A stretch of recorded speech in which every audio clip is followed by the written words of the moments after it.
The people are unfaithful, chapter 25. The Israelites worship Baal. While the Israelites were camped at Acacia, some of the men had sex with the Moabite women. These women then invited the men to ceremonies where sacrifices were offered to their gods.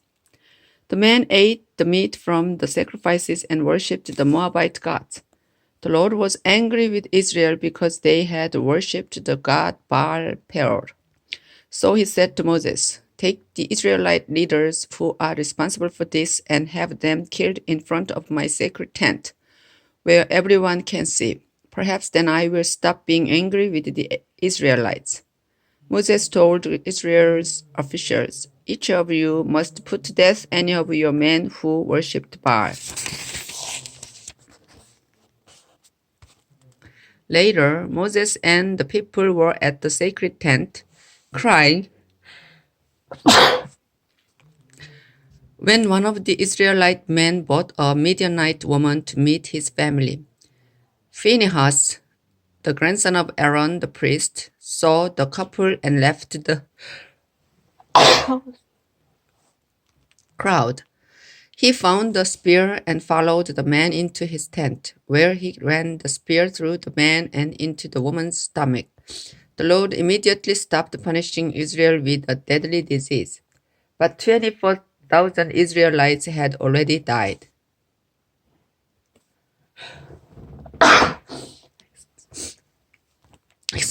The Lord said to Moses, "In my anger, I would have wiped out the Israelites if Phinehas had not been faithful to me.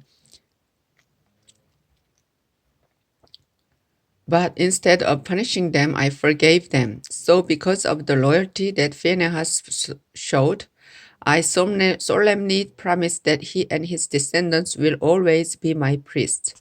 The Israelite man that was killed was Zimri, son of Salu, who was one of the leaders of the Simeon tribe.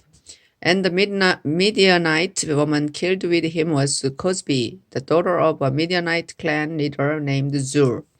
The Lord told Moses, "The Midianites are now enemies of Israel, so attack and defeat them." They tricked the people of Israel into worshipping their god at Peor, and they are responsible for the death of Cosbi, the daughter of one of their own leaders. The people of Israel are counted a second time. Chapter 26. After the Lord had stopped the deadly disease from killing the Israelites, he said to Moses and Eleazar, son of Aaron, "I want you to find out how many Israelites are in each family, and list every man 20 years and older who is able to serve in Israel's army." Israel was now camped in the hills of Moab across the river Jordan from the town of Jericho. Moses and Eleazar told them what the Lord had said about counting the men 20 years and older, just as Moses and their ancestors had done when they left Egypt. There were 43,730 men from the tribe of Reuben, the eldest son of Jacob. These men were from the clans of Hanok, Palu, Hezron, and Carmi. Palu was the father of Eliab and grandfather of Nemuel, Dathan, and Abiram. These are the same Dathan and Abiram who had been chosen by the people, but who followed Korah and rebelled against Moses, Aaron, and the Lord. That's when the Lord made the earth open up and swallow Dathan, Abiram, and Korah. At the same time, fire destroyed 250 men as a warning to the other Israelites. But the Korahite clan wasn't destroyed. There were 22,200 men from the tribe of Simeon. They were from the clans of Nemuel, Zamin, Jakin, Zerah, and Shaul. There were 40,500 men from the tribe of Gad. They were from the clans of Zephon, Haggi, Shuni, Ozni, Eri, Erod, and Areli. There were 76,500 men from the tribe of Judah. They were from the clans of Shelah, Perez, Zerah, Hezron, and Hamul. Judah's sons Er and Onan had died in Canaan. There were 64,300 men from the tribe of Issachar. They were from the clans of Tola, Puva, Jashub, and Shimron. There were 60,500 men from the tribe of Zebulun. They were from the clans of Sered, Elon, and Jahrir. There were 52,700 men from the tribe of Manasseh, son of Joseph. They were from the clan of Machir, the clan of Gilead, his son, and the clans of his 6 grandsons, Lezer, Helek, Asriel, Shechem, Shemida, and Hepher. Zelophehad, son of Hepher, had no sons, but he had 5 daughters, Mahlah, Noah, Hoglah, Milcah, and Tirzah. There were 32,500 men from the tribe of Ephraim, son of Joseph. They were from the clans of Shuthelah, Becher, Tahan, and Aaron, the son of Shuthelah. There were 45,600 men from the tribe of Benjamin.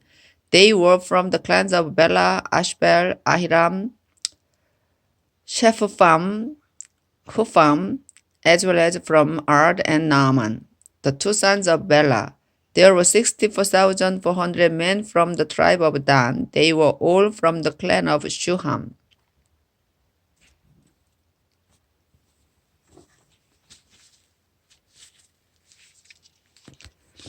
There were 53,400 men from the tribe of Asher. They were from the clans of Imnah, Ishbi, and Beriah, and from the 2 clans of Heber and Malchiel, the sons of Beriah. Asher's daughter was Sarah. There were 45,400 men from the tribe of Naphtali. They were from the clans of Zazel, Guni, Zezer, and Shilem. The total number of Israelite men listed was 1,730. The Lord said to Moses, "Divide the land of Canaan among these tribes, according to the number of people in each one. So the larger tribes have more land than the smaller ones. I will show you what land to give each tribe, and they will receive as much land as they need, according to the number of people in it." The tribe of Levi included the clans of the Gershonites, Kohathites, Merarites, as well as the clans of Libni, Hebron, Mahli, Mushi, and Korah. Kohath, the Levite, was the father of Amram, the husband of Levi's daughter Jochebed, who was born in Egypt. Amram and Jochebed's 3 children were Aaron, Moses, and Miriam. Aaron was the father of Nadab, Abihu, Eleazar, and Ithamar. But Nadab and Abihu had died when they offered fire that was unacceptable to the Lord. In the tribe of Levi, there were 23,000 men and boys at least a month old. They were not listed with the other tribes because they would not receive any land in Canaan. Moses and Eleazar counted the Israelites while they were camped in the hills of Moab across the river Jordan from Jericho. None of the people that Moses and Aaron had counted in the Sinai desert was still alive, except Caleb son of Jephunneh and Joshua son of Nun. The Lord had said that everyone else would die there in the desert. The daughters of Zelophehad are given land. Zelophehad was from the Manasseh tribe, and he had 5 daughters whose names were Mahlah, Noah, Hoglah, Milcah, and Tirzah. One day his daughters went to the sacred tent where they met with Moses and Eleazar and some other leaders of Israel, as well as a large crowd of Israelites. The young women said, "You know that our father died in the desert, but it was for something he did wrong, not for joining with Korah in rebelling against the Lord. Our father left no sons to carry on his family name, but why should his name die out for that reason? Give us some land like the rest of his relatives in our clan, so our father's name can live on." Moses asked the Lord what should be done, and the Lord answered, "Zelophehad's daughters are right. They should each be given part of the land their father would have received. Tell the Israelites that when a man dies without a son, his daughter will inherit his land. If he has no daughter, his brothers will inherit the land. But if he has no brothers, his father's brothers will inherit the land. And if his father has no brothers, the land must be given to his nearest relative in the clan. This is my law, and the Israelites must obey it. Joshua is appointed Israel's leader. The Lord said to Moses, "One day you will go up into the Abarim mountains, and from there you will see the land I am giving the Israelites. After you have seen it, you will die, just like your brother Aaron, because both of you disobeyed me at Meribah near the town of Kadesh in the Sin desert.